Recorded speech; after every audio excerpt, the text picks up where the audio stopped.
Hey Aditya, a big congratulations to you on reaching another big milestone on your podcast, which is 300 episodes.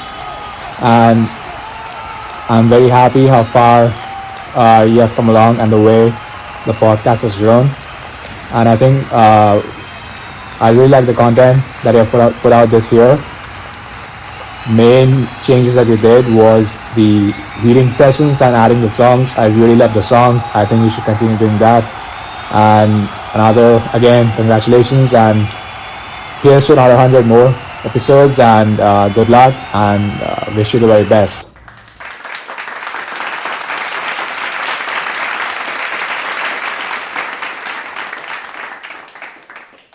This is Saurabh, and you're listening to my favorite talk show, the Weekly Show with Aditya.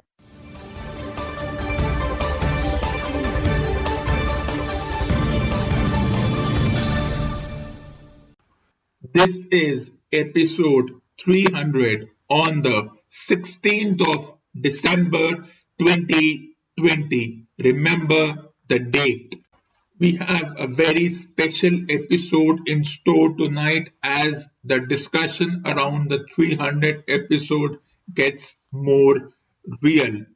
Part 2 of this episode will be the discussion around the connection between school bags and rote learning.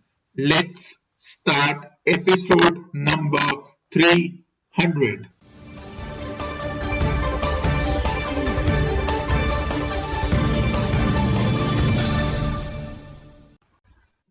26th June 2018 will be forever etched in history because that day the weekly show with Aditya was born, which changed the way one views and watches talk shows. And tonight on 16th December 2020, it is once again the year of greatness as we celebrate the 300th episode of the greatest talk show on the planet. Let's look back at all the milestones achieved in the past 12 months. 2020 started with the 150th episode, followed by the 175th episode on 28th February 2020. It further went historical as the 200th episode was celebrated on 27th of April 2020. The talk show in its celebration of the 225th episode added to its repertoire with an interview with author Ketan Bhagat and director Uday Singh. And while the rest of the world views 2020 as a reset button, the weekly show with Aditya has fast forwarded 2020 as it catapults into the year 2021. Has anything changed in the past 12 months? Well, that depends on one's perception, and so far, nothing much has changed for me. Whatever happened in 2020 stays in 2020. But let's focus on the 300th episode and close the window on whatever is happening in the outside world, which is anyways questionable. Not often does one celebrate 300 talk show episodes in a space of just 30 months, which means the consistency in the year 2019 and the year 2020 over the past 2.5 years, and this talk show has boldly gone where no one has gone before. As a popular individual says, why fret over the uncontrollables? Fret over what is in your control, and the talk show is in complete control as the 300th episode will remain etched in history forever. In a year where the term lifestyle became synonymous with resetting it, though what lifestyle actually means is something one can discuss at a later point in time.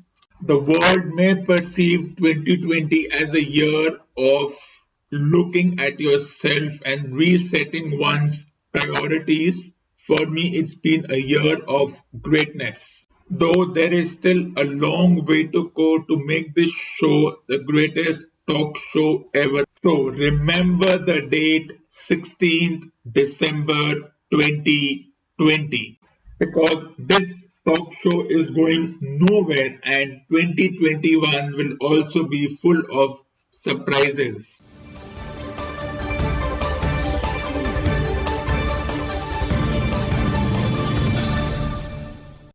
This ends part 1 of this episode.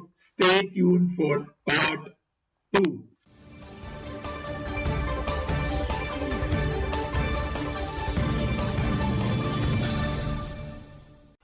When we think of a school student, what is the first thing that comes to our mind? What is the first thing that we picturize? 6 to 18-year-olds waiting on their bus stops at 6 in the morning and then reaching schools around 7 a.m., lugging their heavy bags, going to the classroom, dumping their bags on their desks, taking out the books, and when the teacher comes in the class, reciting in a robotic tone, "Good morning, ma'am" or "sir," and then the teacher says, "Take out your books and read chapter XYZ." That's how fictional movies or storylines have been created to show what a school student goes through. Complex timetables having multiple registers for the same subjects, homework being given for no reason whatsoever, students eagerly lining up outside the staff room to ask teachers, what all do we have to study for this exam? What all is not coming? Which subjects or which particular chapters do we give weightage to? And then the same students, after the school ends at 2 p.m., go home, eat something quickly, and then rush to their tuition centers where they once again recite after whatever the teacher says, or when they are given free modules by the respective coaching centers. And that is how a student's life has been in this part of the world, and it is an accepted norm. It was always known that carrying multiple books in the bags would put pressure on the children's bags, but nobody bothered about the same, because carrying multiple books was a part of how studious a student is and how much the teacher is focusing on certain aspects of learning. But was there ever learning? Has there ever been learning? Well, there has been no learning per the definition of what the term learner and learning means in the 20th or the 21st century, or as we progress into the 22nd century. It has always been rote learning. So, is there any connection between rote learning and heavy school bags? Well, it ain't surprising that the educational bodies have suddenly woken up from their deep slumber and are concerned about the weight of the bags on the students' back. So these educational bodies, in their fictional concern about students' burden on their bags, have come with certain rules and regulations around homework as well as infrastructural changes. Now the term homework has been replaced by aptitude, reasoning, and intelligence. But the moot point is that exactly 2 years ago, I wrote an article about heavy school bags and learning processes. Let's revise my article written 2 years ago. School children are often known to stuff their bags with books not required in the day's prescribed schedule simply because they want to prove to everyone that they are a studious lot. Tours in high school often make a beeline for tuition centers after school, so that is extra baggage too. Tuition centers do not have any organized schedule, which in effect forces children to carry all the modules provided. Since these tuition centers do not allow time for self-study, and schedule forces students to work on the assigned homework in the school itself. Instead of forcing homework on students, self-study should be encouraged. They can also provide a weekly report of what they studied with a view to having their doubts discussed in class. It's indeed a celebratory movement because my views from the article have indeed been implemented by the various educational governing bodies as they look for students at self-study. If these educational bodies want a real change as far as the definition of study changes from homework to aptitude and actual learning, then the first step is to make sure that whatever the students learn in school, when they go back home, they have gone back home wiser and more knowledgeable. If they have to make a beeline to tuition centers, even after all the efforts made by the teachers, then all this learning process is just a waste of time. All this talk about aptitude and reducing and changing the perception of homework has no effect on anyone. It's a universal question. Why do students make a beeline for tuition centers post school? Because they're worried about the various competitive exams, because they think that schools do not give them the ready made modules. Unless this need for free modules perception changes, that all they need to do is just open the modules and lap up whatever is there and repeat that in exams and any other such thing. The discussion around the weight of school bags versus homework versus rote learning will be just what it is, another empty vessel debate. Know more about what I said in the article. You can read it on my website, thedusra.net.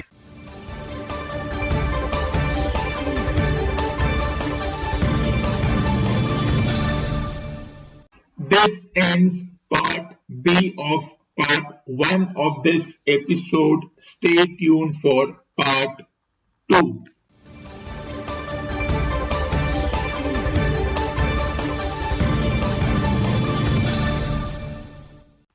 Tonight is the night of celebration. Now, why not have a song titled Celebration? Let's start. Ease up a little bit because I want you. Follow the money spent. Well, that's fine to guide you. By my side, let's go for a long ride. In my car, I'll drive you to my star. Out in space won't matter where we are. Hey, hey, yeah. A celebration about time, a generation out of line, yeah. A revolutions in everyone. Blame the gun. Ease up a little bit because I have to have you. Ease up a little bit. If you're mine, I'll find you by my side. Let's go for a long ride. In my car, I'll drive you to my star. Out in space won't matter where we are. Hey, hey, yeah. A celebration about time, a generation out of line, yeah. The revolutions in everyone. Blame the gun, yeah, yeah. Hey, yeah. A celebration about time, a generation out of line, yeah. The revolutions in everyone blame the celebration about time a generation out of line, yay. The revolutions in everyone blame the gun.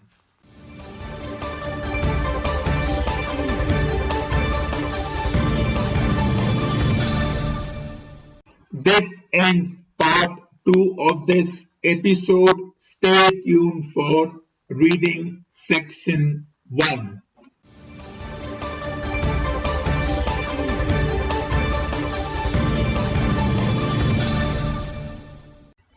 Reading section 1, Agatha Christie, Labors of Hercules, chapter 2, the Lernean Hydra. So far, we have seen that the detective Hercule Poirot has been visited by a new client and he is contemplating whether to accept the job or not. Let's continue the conversation between Poirot and Dr. Oldfield. Monsieur Poirot, Dr. Oldfield sprang to his feet. Calm yourself, said Hercule Poirot, and sit down again. We will take it then that you did not poison your wife. But your practice, I imagine, is situated in a country district? Yes, Market Low Borough in Berkshire. I have always realized that it was the kind of place where people gossiped a good deal, but I never imagined that it could reach the lengths it has done. He drew his chair a little forward. Monsieur Poirot, you have no idea of what I have gone through. At first, I had no inkling of what was going on. I did notice that people seemed less friendly, that there was a tendency to avoid me. But I put it down to the fact of my recent bereavement.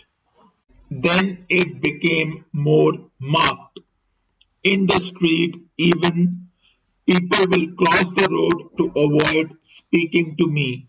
My practice is falling off. Wherever I go, I am conscious of lowered voices, of unfriendly eyes that watch me, whilst malicious tongues whisper their deadly poison. I have had one or two letters, vile things. He paused and then went on. And I don't know what to do about it. I don't know how to fight this wild network of lies and suspicion. How can one refute what is never said openly to your face? I am powerless, trapped, and slowly and mercilessly being destroyed. Poirot nodded his head thoughtfully. He said, yes, rumor is indeed the nine-headed Hydra of Lernia, which cannot be exterminated because as fast as one head is cropped off, two grow in its place. Let's analyze this particular dialogue by this character. This novel was written over 100 years ago, and yet the perception of rumors, the way this doctor is trying to fight, as he says in his own words, this wild network of lies and suspicion. Well, 100 years later, this has been given a more prominent name, pseudo media or social media. So if Poirot, the character, was reinvented today, he would say that humor is indeed the nine-headed hydra of Lernia, which cannot be exterminated because as fast as one head is cropped off, two grow in its place. Well, in the 20th century, we would say that social media is indeed the humor of the 21st century, the nine-headed hydra of Lernia, which cannot be exterminated because as fast as one post or one tweet is deleted to come in its place. And going by this experience, humor has always existed. The networks of lies, suspicion, and false news, what is now given the embellishment of fake news, has always existed. There were no good times, whether it's the 20s, 30s, 40s, 50s, and now the pseudo media has only added fuel to the fire because of the fast-paced network it creates. How will the great detective Hercule Poirot help his client circumnavigate the network of lies and suspicion, and how he will be able to distinguish the lies and the rumors from the actual facts and figures? We shall find out in the next episode. So stay tuned for this special reading section from the labors of Hercules, Agatha Christie, chapter 2.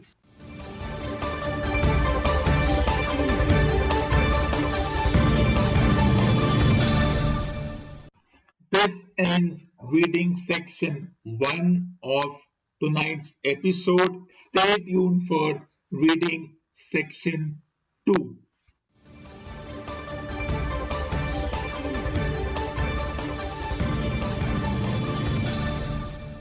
Welcome to reading section 2, P.J. Wodehouse, The Aunt's Omnibus, from the book Stiff Upper Lip Jeeves, chapter 19. I would have expected him to remember his position as a clerk in holy orders. He should have complained to me, and I would have seen it to that Roderick made ample apology. A sound like the shot heard round the world rang through the room. It was Sniffy snorting. Apology, she cried, having got the snot out of her system. What's the good of apologies? Harold took the only possible course. He sailed in and laid Roderick out cold, as anyone would have done in his place. Anyone who had not his cloth to think of.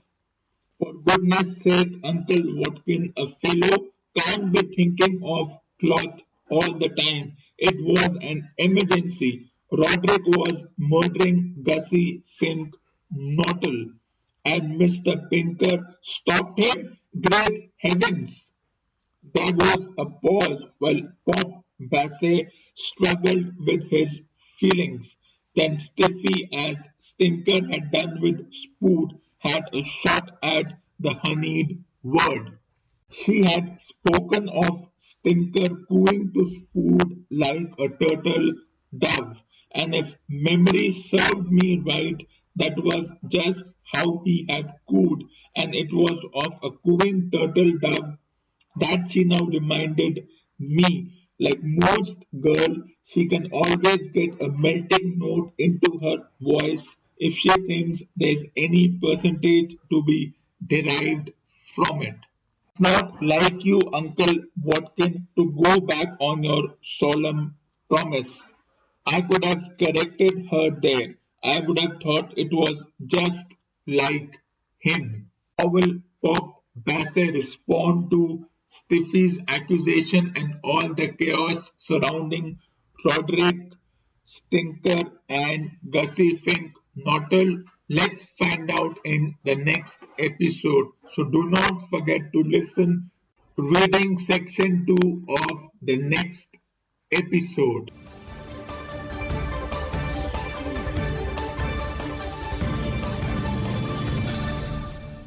This ends reading section 2. Stay tuned for reading section 3.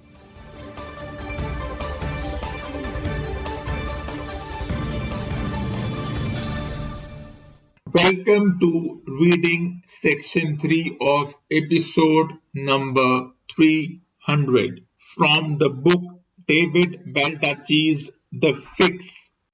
So far, we have seen the introduction of two main characters, Anne Berkshire and Walter Dabney. They are in front of the FBI building, and something dramatic is about to happen as our main protagonist, Amos Decker, enters. He is on the way to a meeting at the FBI headquarters, and let's see what happens next.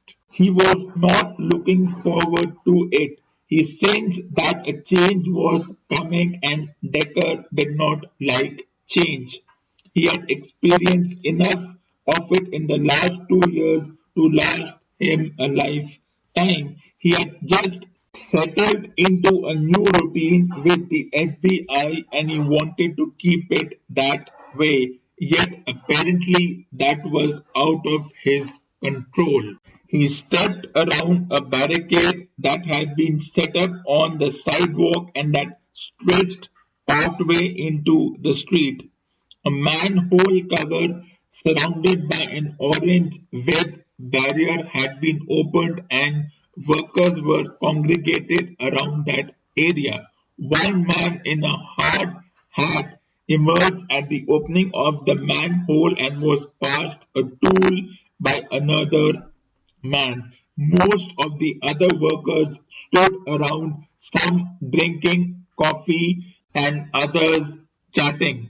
Nice work if you can get it, thought Decker. He saw Dabney up ahead but didn't focus on him. Decker didn't see Berkshire because he wasn't looking that far up the street. He passed by the garage entrance and nodded at the uniformed FBI security officer in a small windowed guard shack situated on the sidewalk. The ramrod straight man nodded back, his eyes covered by sunglasses as his gaze dutifully swept the street. His right hand was perched on top of his holstered service weapon. It was a 9 millimeter chambered with spear gold .G2 rounds that FBI used because of their penetration capability. One shot, one down could have been the ammo's motto. Then again, most ammo would do that as long as it hit the intended target in the right place. A bird zipped across in front of Decker, perched on a lamp post, and looked down curiously at the passerby. The air was chilly, and Decker shivered a bit even in his thick pullover. The sun was hiding behind cloud cover that had materialized on the horizon about an hour before, crossed over the Potomac, and settled upon Washington like a grey dome. Up ahead, Dabney was nearing the end of the block where he would turn left. The FBI's business appointments entrance was located down there. Years ago, public tours were freely given and people could view the famed FBI lab and watch special agents practicing their aim on the shooting range. In the modern era of terrorism, that was no more. After 9/11, the tours were cancelled but then restarted in 2008. The FBI had even put in an education center for visitors, but a request for a visit had to be filed at least a month ahead of time to allow the FBI to do a thorough background check. Most federal buildings were now simply fortresses, hard to get into and maybe harder to get out of. Dabney slowed as he approached the corner. What will Walter Dabney do next? Find out in reading section 3 of the next episode.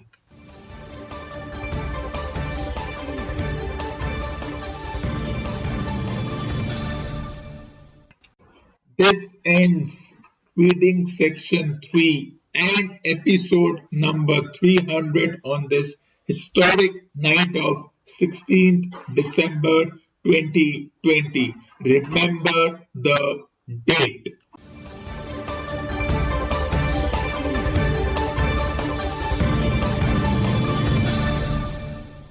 For more awesome content, tune in to the next episode of the weekly show with Agatha.